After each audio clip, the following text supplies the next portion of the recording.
Thank you for standing by, and welcome to Robinhood's second quarter 2024 earnings conference call. At this time, all participants are in a listen-only mode.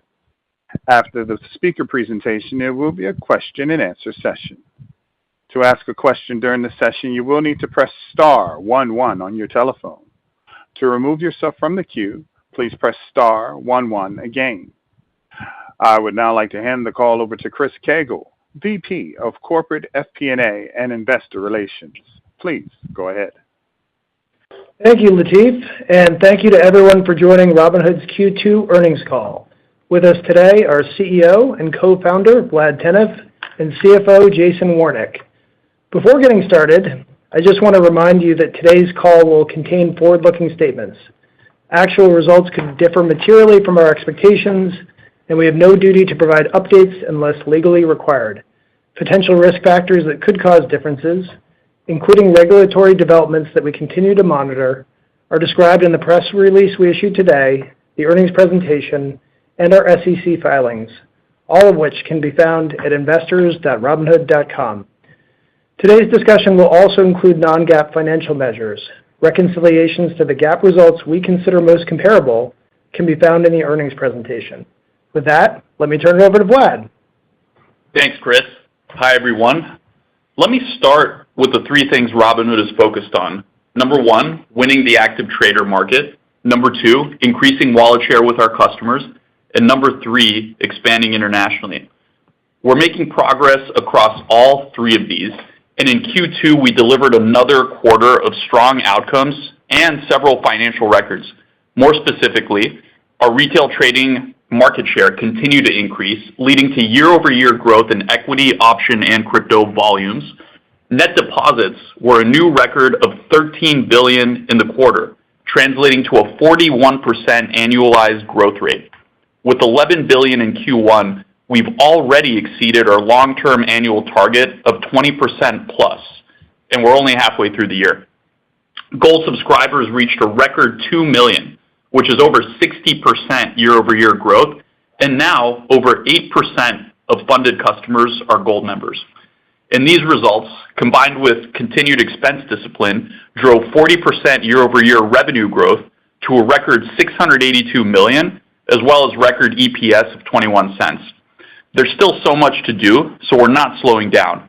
On the active trader front, we've been consistently growing our market share among equities and options.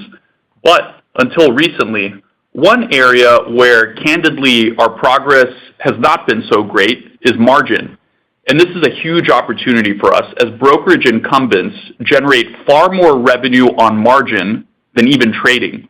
In particular, we were not getting much adoption from customers with larger margin balances because our rates were not very competitive. So we introduced industry-leading rates for active traders in May. And this, coupled with the continued improvements we're making to the account's transfers flow, led margin balances to grow by over 20% in the last 5 weeks of the quarter to a 2-year high of $5 billion. Now, 75% of that growth came from customers with margin balances over $100K. So we're really pleased with the progress we're making on margin with our large active customers. And we're continuing to see strong margin balance growth in Q3.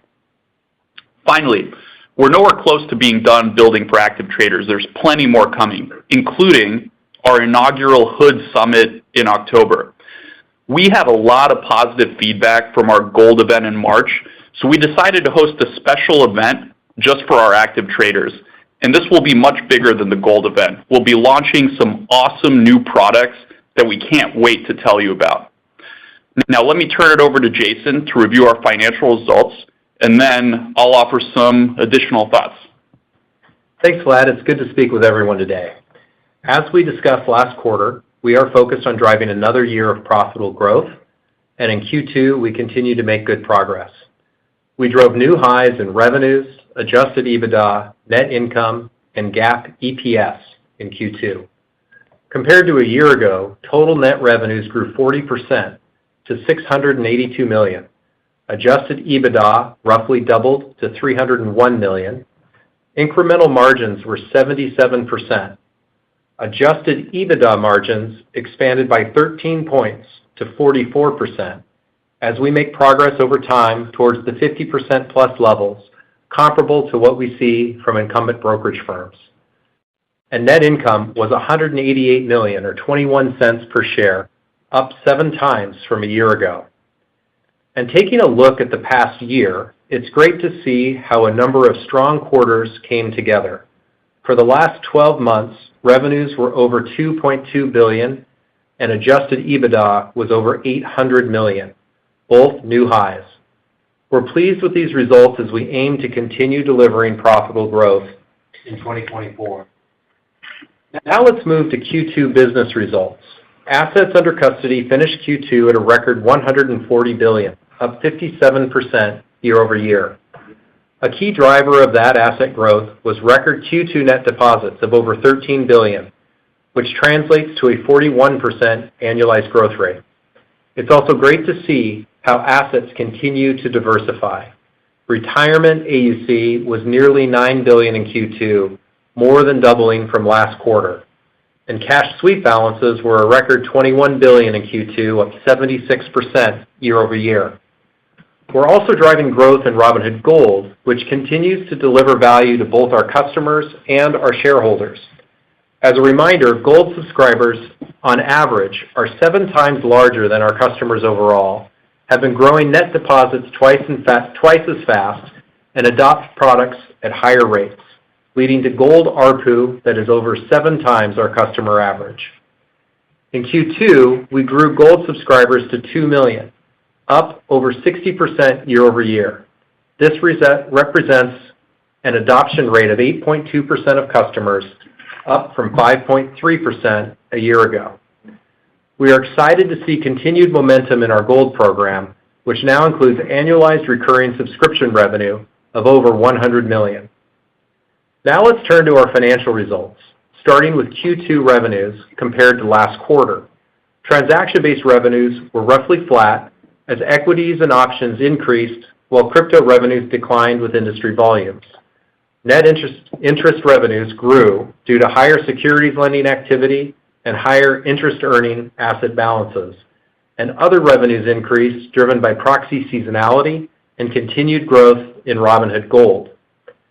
Turning to second quarter expenses, combined adjusted OPEX and SBC was $493 million in Q2. This includes increased employee bonus accruals given the strong start we've had to the year, as well as some costs related to our 2 recently announced acquisitions, Bitstamp and Pluto.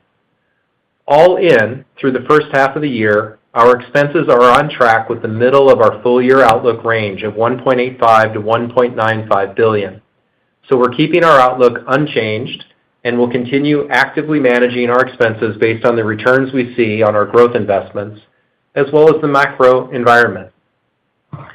Before I pass the call back to Vlad, I want to share some perspective about how we are thinking about capital deployment.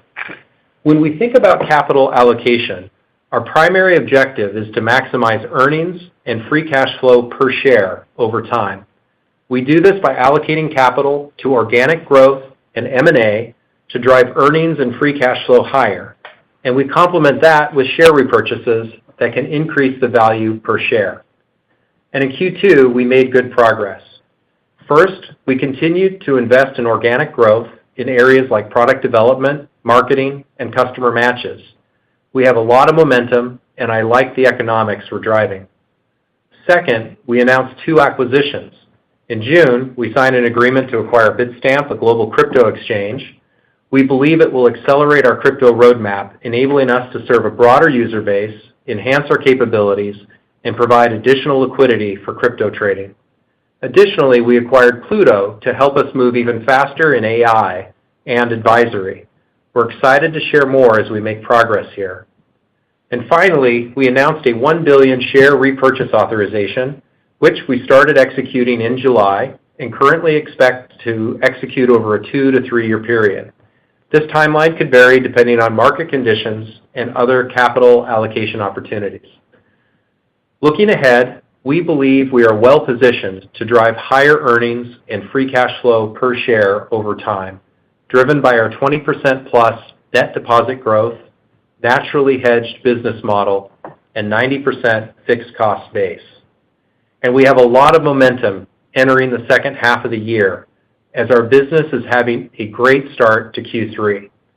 As context, June was a strong month with nearly record options volume, close to a 24-month high for equities volume, and over $4 billion of net deposits.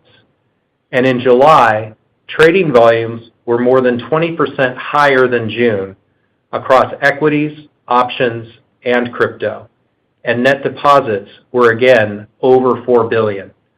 While August is just getting started, so far it looks a lot like July, including over $1 billion of net deposits in the first week of August.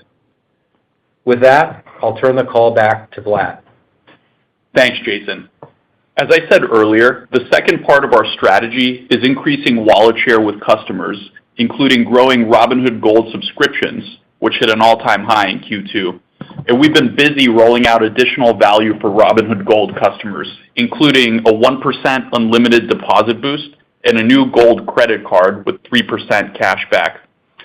Now, I've talked before about how we've been seeing the flywheel accelerate, and I thought I would explain in a little bit more detail how it works. So here it goes. First, our Gold members receive industry-leading economics and a world-class customer experience across all of our products and services. This leads to double the net deposit growth and higher multi-product adoption, including retirement adoption that's 5 times that of average customers. And as the flywheel spins, it leads to greater customer loyalty and ARPU that's over 7 times that of our average customer. And this leads to faster Gold member growth at a better ROI. The different components of the flywheel are self-reinforcing, leading to higher customer satisfaction, higher revenues, and greater diversification for our business over time. So we had a strong Q2, and you should know our team's been working incredibly hard to deliver even more value to our customers. Roadmap is full. There's so much to do. Now let's move to questions. Thank you, Vlad. For the Q&A session, we'll start by answering the top few shareholder questions from Say Technologies, ranked by number of votes. We passed over questions that have already been answered on this call or in prior quarters and grouped together questions that shared a common theme. After the Say questions, we'll turn to live questions from our analysts. So I'll kick it off with our first question from Say. The first question is, when are you rolling out the credit cards? Thank you, and thanks to Chandler, the question asker. So we started rolling out the credit card a few months ago, and we recently announced that we've crossed 50,000 cardholders. And we recognize the demand for the credit card is high, and the feedback that we've gotten so far from customers is also very, very positive. People love the card. Customers love the rewards. They love everything about it, the in-app experience, the digital experience, the card itself. The app so far has a 5.0 rating on the App Store with over 7,000 reviews. So there's a lot of demand to roll it out faster. Just to set the context, if you compare the rollout of our credit card with other successful card programs in the past, we're kind of right on track, rolling it out at the same rate roughly in year one. And these programs tend to start off a little bit more slowly as the unit economics are validated and the customer activity around borrowing and spending is validated as well. So we recognize that there's a ton of demand. Part of that is also because people are seeing the card in the wild and seeing the positive reviews.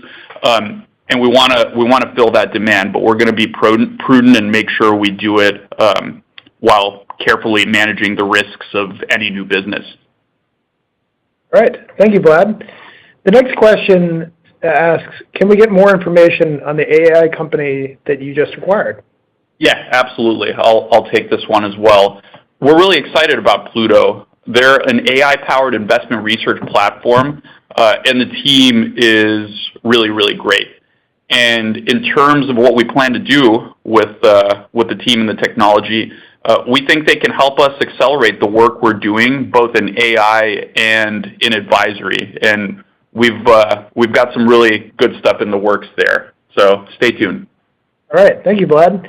And then the last question from Say, do you ever plan on releasing a desktop version of Robinhood with more in-depth chart analysis capabilities? Yes. As a matter of fact, this is one of the top things that we've been focused on this year, and we've been actually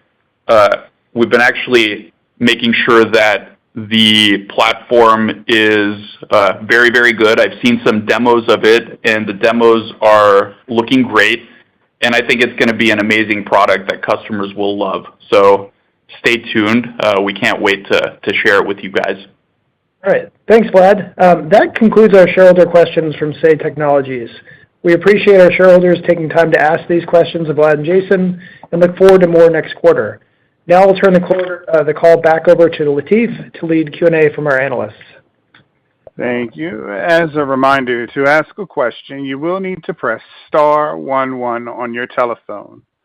To remove yourself from the queue, you may press star 11 again. We ask that you please limit yourself to one question and then re-queue. Please stand by while we compile the Q&A roster.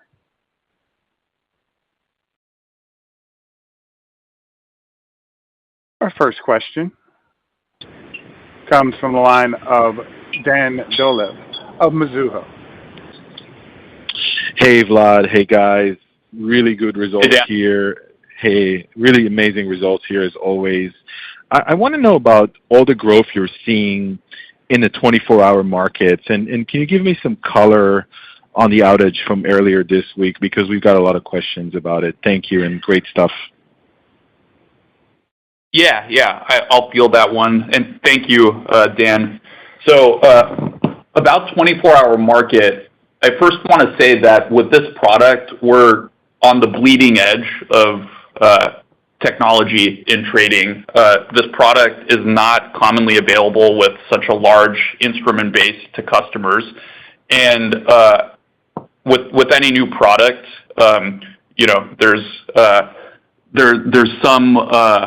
sometimes things don't go exactly right.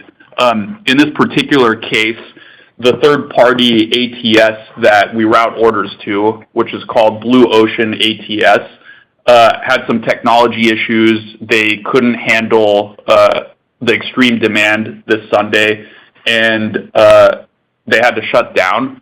And this is disappointing for customers. I mean, we've had our share of scaling pains in the past.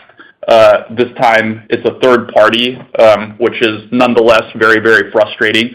But we've been working with the team over at Blue Ocean, making sure that we're being as helpful as possible in them scaling their infrastructure, helping them with testing. And we are confident that they have a testing and scaling plan in place that'll allow us to release this product safely and handle much larger load across all the symbols we offer. And I think that's planning to be instituted over in the next week or so. I should also mention 24-hour market has been incredibly successful, and that's partly the cause of all this attention. We're nearing 30 billion in volumes since launch in the overnight hours, and we're really excited because this product is one of the reasons why we believe that customers would be advantaged on Robinhood, and they would have access that they wouldn't have on other platforms. So we're going to continue to invest in it. As with any product on the bleeding edge of innovation, you should expect the reliability and the quality to improve consistently over time. And we're going to make sure we continue to work with our partners, including Blue Ocean, so that we can deliver that for you all. Amazing momentum. Thanks again. Thanks, Dan. Thank you. Our next question comes from the line of Steven Chubak of Wolfe Research. Please go ahead, Steven. Vlad, Jason, Chris, good afternoon. Hope you're well. Thanks, Steven. Hi there. So I wanted to start off with a question just on a bigger picture one, the crypto strategy. There's been some speculation that we could get some improved regulatory clarity on the crypto side, especially with the change in administration. I was just hoping you could speak to the incremental revenue opportunity or how the strategy might evolve from expanding your crypto offering, whether it's adding additional coins, staking, or lending? And specific to the quarter, what drove the higher crypto take rate in 2Q? I'll go ahead and start. It's Jason here, and Vlad can contribute with his thoughts as well. So in terms of what the implications would be of improved regulatory environment for crypto, I think what that would do is really allow us to innovate more rapidly and bring more to market what customers would like to see in crypto. And in the current situation, we're able to do that more in the EU than we are in the US, and I know that can be frustrating for our customers. And so I think you hit on some of the top things. We'd be able to offer more coins, and certainly there's a wide selection of coins that, because of the regulatory environment, we're not comfortable listing today. We'd also be able to innovate in new products and services, things like lending and staking, and bring that to market. So in terms of the revenue opportunity, I mean, I think for tokens, you could just estimate looking at share of market and overall industry volumes as they are traded in other platforms here in the U.S. and abroad, as well as the other services that we don't yet offer. So I think it could be meaningful, and we're continuing to work with our regulators to gain that clarity. Yeah, and I would just add that, of course, clarity is good, and we believe the U.S. Needs to be a leader in crypto, and we will get the clarity here in the domestic market. We haven't felt constrained by this with regard to our crypto business. We've been really happy at the speed of execution and innovation. Of course, we built a system that offers different products, Solana staking, more asset selection in the EU. In the U.S., there's plenty of work to do, and we believe we can be successful regardless of what administration ultimately ends up taking power in November, or if it's the same one. We've done a lot of work to innovate on pricing, and you've seen year-over-year increases in market share and volumes of our crypto business as well. So there's plenty of work to do. The second part of your question, Stephen, was around take rates. And so in the quarter, the crypto take rate was 38 bips. That's up 3 bips quarter over quarter. That's really due to pricing experiments. Looking at Q3 in July, the crypto take rates were in the low 40-cent range. And we'll see how we go from there. But we continue to offer great pricing to customers and are excited to see how the quarter plays out. That's great color. And if I could just squeeze in one more just on the rate outlook. Fed futures now pricing in 4 additional cuts since the last earnings call. It might be helpful if you could just speak to the sensitivity to rate cuts or provide an update. But also, what are some of the potential offsets that you envisage on the revenue side that could help mitigate some of that pressure on NII? Sure, I'll take that one. So first of all, we've got a lot of experience operating in different rate environments, high rate environments, low rate environments. One thing that we really like about our business is the natural offset between rates and trading. So as rates fall, asset values and trading tend to increase. And overall, lower rates tend to be a tailwind for growth for our business. I think there's a couple of important things to call out. First, we've been growing our interest-earning assets at a really nice pace, but not all of our interest-earning assets are sensitive to rate changes. So actually, over half of the balance of interest-earning assets relates to our cash sweep, and the spread we earn there is relatively fixed, which minimizes the impact of changes in rates. Second, we're broadening the way that we serve our customers, and that's leading to a much more diversified business for us. Specific to the question you asked about what the rate impact is, so assuming a 25 basis point change or decline, that would affect NIM by $40 million. And hard to predict the exact timing, but we feel good about the natural hedge. We have $1 billion of transaction-based revenue, and it takes a relatively small uptick in trading activity to offset that decline in interest. That's great color. Thanks so much for taking my questions. Yeah, you bet. Thank you. Our next question comes from the line of Craig Siegenthaler of Bank of America. Good afternoon, everyone. Hope you're all doing well. So my question is on big picture organic growth.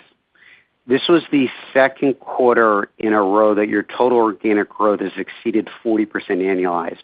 Now, there's a lot of drivers in there, like the matching efforts, but some of your initiatives, like the UK brokerage and Europe crypto, are very early innings. So we wanted to get your thoughts on the potential organic growth rate in the second half, just given all the moving pieces. So is 40% sustainable?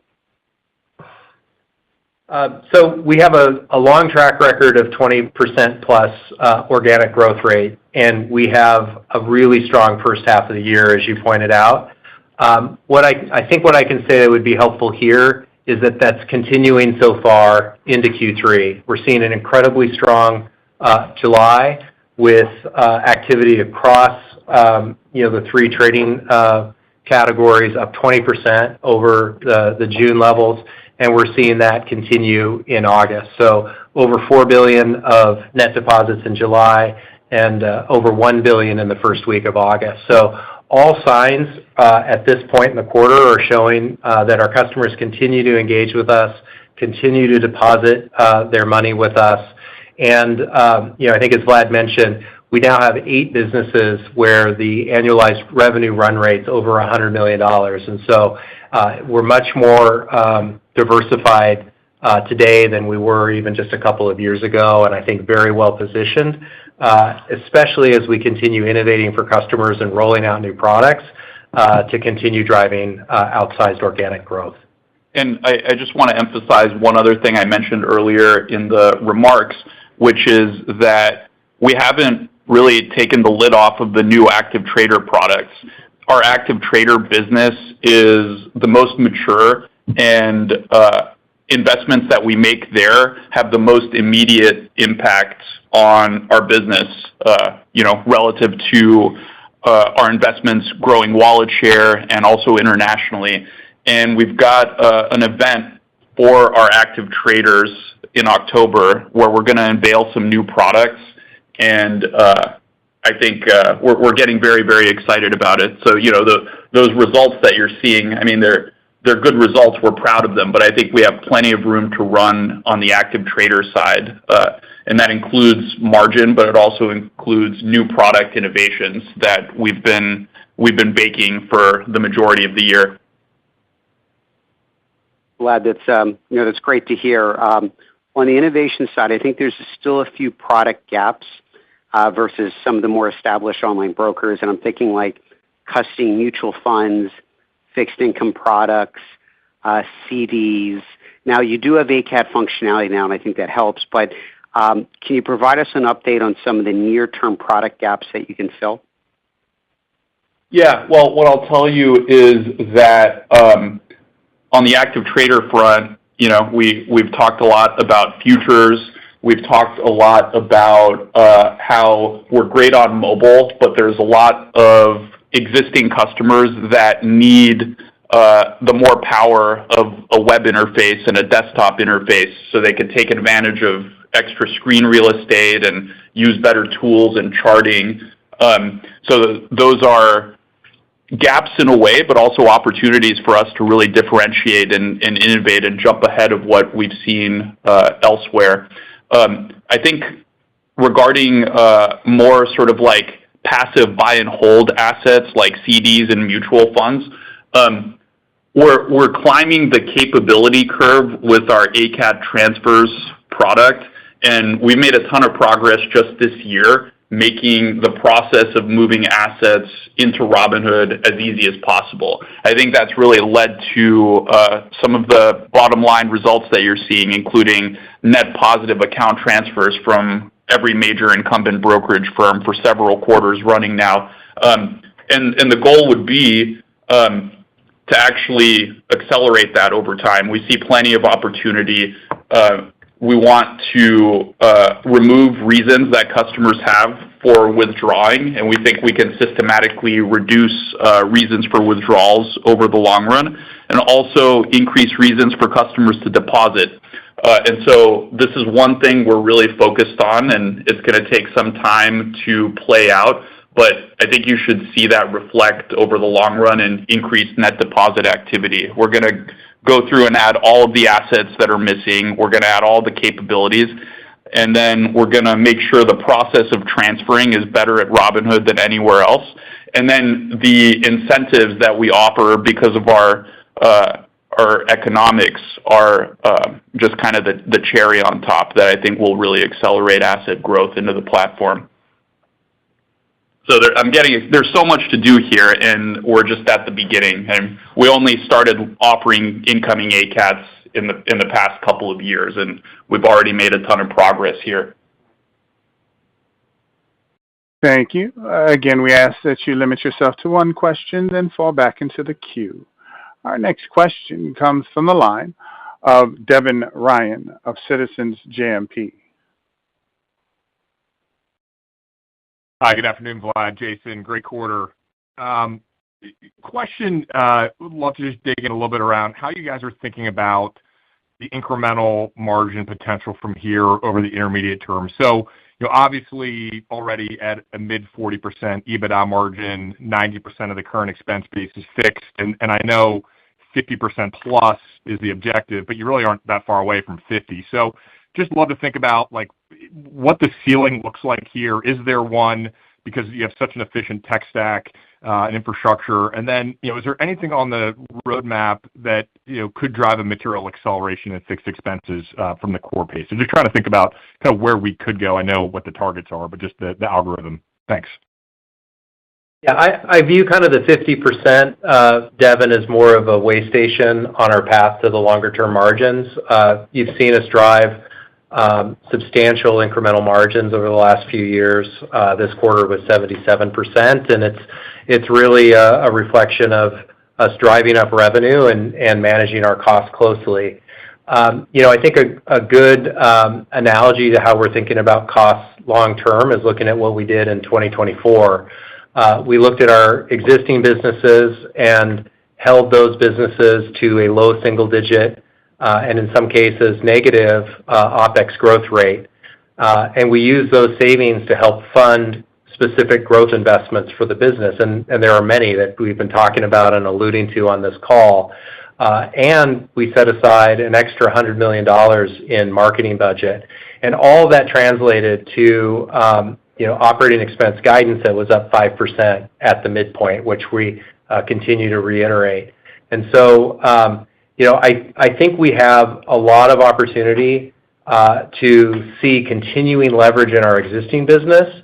And then you're going to see us, on top of that, continue to make very targeted, high expected ROI investments for growth. In terms of things that are out there on the roadmap, it's too early to give specific guidance. The one thing I'd point to is we are rolling out a credit card, and as Vlad talked about, we're being very patient in the short term in the way that we approach that. But that'll certainly be some incremental investments next year. But we'll stay tuned for specific guidance on next year. Yeah, the only thing that I would add to that, which I think is interesting, is I think we've talked a lot. You hear a lot about AI and the impact on different sorts of companies. I think one area that we maybe haven't emphasized as much is how we've been making use of that operationally, including for engineering. And as we look at kind of the core engine of our business, we're creating software, we're rolling out products to companies, and our business, even though we're in financial services, is technology at its core. And we've seen a lot of impact in applying these AI tools on the engineering side, just making different parts of software development process easier and simpler. That's an area we're investing a lot in, and I think there's a lot of room to run. We've already seen significant productivity gains in the past year, and we think we're closer to the beginning than to the maturation point of that cycle. Thank you. Our next question comes from the line of Patrick Moley of Piper Sandler. Yes, good evening. Thanks for taking the question. So I had one on the gold offering. You've added a number of things over the last few quarters. You're planning to add more before the end of the year with the web-based platform and options and futures trading, or index options and futures trading, rather. Just talk to us about your thoughts on pricing here. You're at $5 a month now. What's the appetite to go higher, and how do you kind of balance that pricing dynamic with your desire to kind of continue to grow that subscriber base? Thanks. Yeah, I'll go ahead and take this one. What I'd say is our focus right now is increasing the adoption rate of our customers in gold, and we're doing that by just continuing to invest in the gold program. And we love the economics. I mean, it's great that we have the subscription revenue that's north of $100 million annually, but it leads to downstream effects, higher adoption, faster net deposits, and seven times the ARPU. And so we're not feeling pressured in the short term to raise the price. It is something that we will continue to look at, and we don't have religion that we wouldn't touch the price over time, but right now it's not the top priority.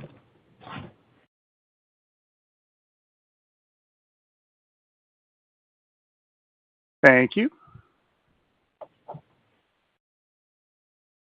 Our next question comes from the line of Kyle Voigt of KBW. Hi, good evening. Maybe a question on margin balances. So you know that the impact of cutting your margin rates and the subsequent margin balance growth of 20%. I guess, is there any way you can disaggregate how much of that growth is coming from existing Robinhood margined clients simply utilizing a margin more versus maybe customers where you know they were utilizing margin elsewhere and have simply transferred or switched that activity to Robinhood? And if there is some of that switching that's happening, can you comment on if the customer margin inflows have generally been from one firm or broad-based from retail brokers across the industry? Yeah, I'll go ahead and take this. So it's mostly from existing customers, but we're seeing both existing as well as new customers take advantage of the lower margin rates. And we continue to see this grow in July.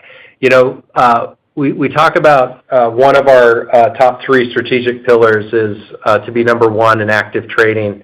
And as Vlad mentioned, we've made a lot of progress on market share for both equities and options, and overall are number two in active trading for those categories for trading. But we're a distant fifth in market share in margin. So it's a huge opportunity for us. We just lowered the rates in May, and we saw the 20% move to the end of the quarter. That's continuing in July, and we think that this is a really big opportunity, and we're definitely starting to take share there. We grew much faster than our peers in the second quarter, even with the May change in the rates. Thank you. Our next question comes from the line of Michael Cyprys of Morgan Stanley. Hey, good afternoon. Thanks for taking the question. Just wanted to ask for a little bit more color and update on the international expansion efforts, in particular in the UK, in Europe, and around the world. Just curious what sort of traction you're seeing so far. What steps are you looking to take here in the second half and into 25 in order to accelerate growth? And as you think about and look around building out the platform overseas, just curious what challenges you face versus having built out the business in the U.S. and how you're looking to overcome some of those hurdles. Thank you. Yeah, thanks for the question. I'll field that. In a nutshell, we like the early signs that we're seeing. So far, account balances overseas are a little bit smaller than the U.S. on average, but the trading characteristics are pretty similar. And what we really like is, as we hear from customers, both in the UK for brokerage and in the EU for crypto, they want things that we offer in the U.S. So UK customers are requesting margin and options, and EU customers are requesting the ability to trade stocks. So that, I think, validates in part our strategy of expanding with one unified platform internationally, and having the same technology be available in as many markets worldwide as possible. So our focus really is rounding out the feature set in the UK and in the EU, making sure that all of the great products that we have available in the US can be made available there. And that involves working with the relevant regulators in these jurisdictions, taking them along and giving their customers access to all of these awesome products. We feel really, really good about that. And then simultaneously, we are looking into expanding to other jurisdictions. Thank you. Our next question comes from the line of John Todaro of Needham. Hey guys, congrats on the quarter. Good results here. I just wanted to drill down a little bit more into Bitstamp. They offer a number of crypto offerings and then also the trading pairs. Just first part of that is, do you anticipate growing products with that acquisition in the U.S., or are you still a little bit hamstrung on regulation? That is the deciding factor. And then just two, within that, Bitstamp historically has had higher trading fees than Hood. Do you think those fees on the platform could kind of go higher as we saw a take rate going higher here, or should we not read into that, the Bitstamp fees? I think there's two interesting things about the Bitstamp acquisition that you should know. One of them is international. The second one is institutional. The business is a global business. It operates in a lot of jurisdictions, and we could see that accelerating our international expansion on the crypto side significantly, and also dovetailing quite nicely with the large retail business that we currently have at Robinhood and the great product innovation that we're driving there. The other thing we're excited about is institutional business, and they have great relationships with institutions. It's an area that we believe we're well positioned to tackle because we've built great technology for consumers, and institutions also want low costs for market access to crypto.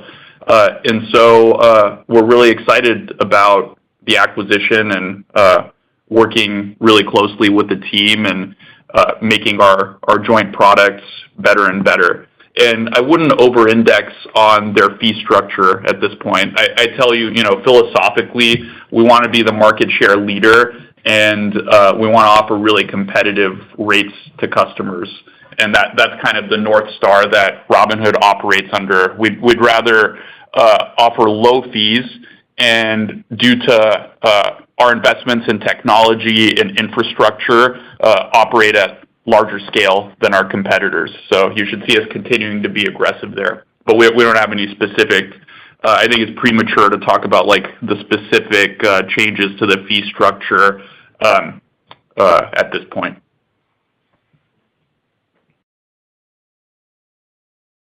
Thank you. Our next question comes from the line of Chris Allen of Citi. Thanks for taking the question, guys. I wanted to dig in a little bit on SEC lending, if possible. Seen some really nice growth in the customers enrolled and the assets under custody enrolled.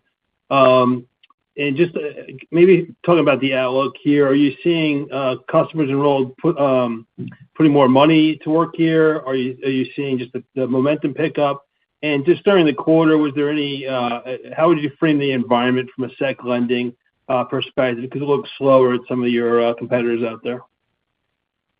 Sure, I'll go ahead and take that. I mean, the primary inputs to the business are signing up more customers, and we saw a really nice pickup there. About 400,000 customers joined the program in the quarter, and the assets that are enrolled, and that increased by a little over $6 billion. So really, really strong inputs into the business. I thought the trading desk did a really nice job. The other input is just the rates that are available and the specific names that we call specials, where there's a higher rebate that we'll earn on lending activity. And we saw some nice attractive returns in the quarter. So I'd say the inputs and the momentum of growing that program is really strong. The trading desk is just doing a great job, and we'll have to see how the rest of the year plays out. Thank you. Our next question comes from the line of Matthew O'Neill of FT Partners. Yeah, hi. Good afternoon. Good evening, everybody. Thanks so much for the question. Just wanted to follow up. Really, the only nit to pick here maybe was the monthly active user number, and I fully recognize the importance of that number is probably coming down over time as you diversify into more products and some are longer term and less frequently used. But just curious if there's anything to call out, maybe around crypto activity or otherwise. Thanks. Yeah, I'll field that, and then maybe Jason will have some thoughts. One of the reasons we de-emphasized monthly active users, besides, as you mentioned, us investing in all these diversified products like Robinhood Gold, which is a yield-based product, and retirement, and us not directly monetizing monthly active users yet.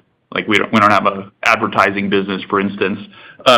Is that it's just volatile quarter to quarter, and a lot of the monthly active user variation is just driven by what's going on in the crypto market. So since we're so large in retail crypto, that can cause meaningful swings in monthly active users quarter over quarter. And that's pretty much what you see going on. When the crypto markets are hot, there's a huge immediate spike in monthly active user engagement metrics. But then when crypto cools down, that tends to drop more acutely as well. And I think that's pretty similar to what you'd see across the entire crypto market. I think that's not a idiosyncratic Robinhood phenomenon. Thank you. Our next question comes from the line of Ken Worthington of J.P. Morgan. Hi, thanks for taking the question. I would love to get a bit more color on how the recent market sell-off has impacted your customers. You gave us some color on trading activity, but margin balances have been growing, as you called out, sort of recovering with the market, but then growing with the more competitive market rates that you announced, sort of going right into this sell-off. So how did Robinhood customers perform in the sell-off in August and recent days? And can you distinguish the health of your equity sort of long-only customers, given their access to leverage, versus those with option capabilities where they can both hedge and speculate with options? Yeah, I'll go ahead and take this, and Vlad, you can add some context. So first of all, customers who are trading options and those that are using leverage tend to be our more advanced customers, and they're using a variety of trading strategies to create returns. The thing that I would point to is that we feel great about offering low price and attractive rates, and the rates that we offer on the margin book, as an example, are on average leading across the industry. And so feel really good about that. I don't think we've shared any specifics on specific returns that individual customers are having or groups of customers. What I'll tell you is almost every time I look at the daily summary reports, when there's a sell-off, our customers are buying, or when prices are up, our customers are selling. And that contributes to kind of a pretty attractive return capability for customers. Yeah, the only thing that I'd add, Ken, is there's a number of areas that we're focused on, and I outlined them in the call.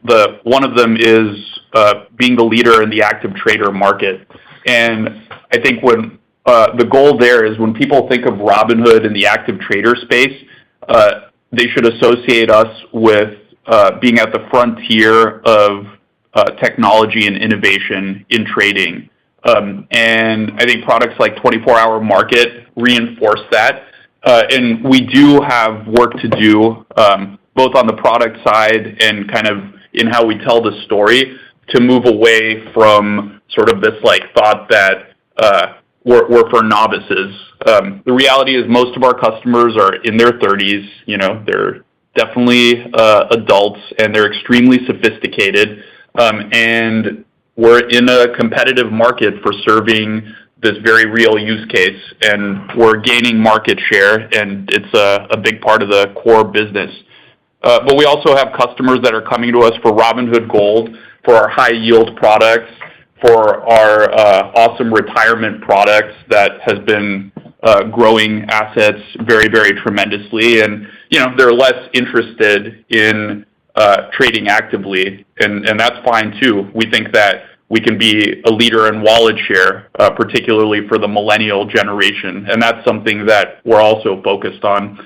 There's going to be tens of trillions of assets going from baby boomers down to Gen X and Gen Y and beyond, and we're putting Robinhood in a position to be one of the, if not the primary beneficiary of that long-term shift in assets. And that's kind of how you're seeing the work we're doing in ACATS, diversifying the business and adding support for different assets.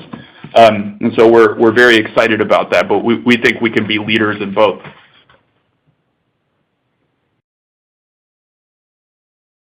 Thank you. Our next question comes from the line of Ben Budish of Barclays. Hi, good evening, and thanks for taking the question. I was wondering, if maybe following up on some of your comments there, Vlad, if you could unpack a little bit the growth in options over the course of the year. What are you seeing in terms of like-for-like growth, or almost the same unit or same sales, if you will? Are you seeing any stats you can share around the number of customers enabled for options, or is it sort of the existing base sort of getting more active? And when you talk about market share, clearly your options activity as a percentage of overall industry activity is going up. What about on the customer side? To what degree to extent are you seeing customers coming to Robinhood for options, or how much of the growth is coming from new customers versus increased activity from prior customers? Thank you. Yeah, I mean, the thing I'd tell you, and maybe Jason can jump into, our options team's been doing a great job. We have one major advantage, several major advantages relative to what you see elsewhere in the options market. First of all, we don't charge options contract fees. So most of our competitors charge 65 cents a contract, which can add up if you're an active trader. And so, purely economic perspective, you're kind of at a disadvantage if you trade options outside of Robinhood, particularly for active traders.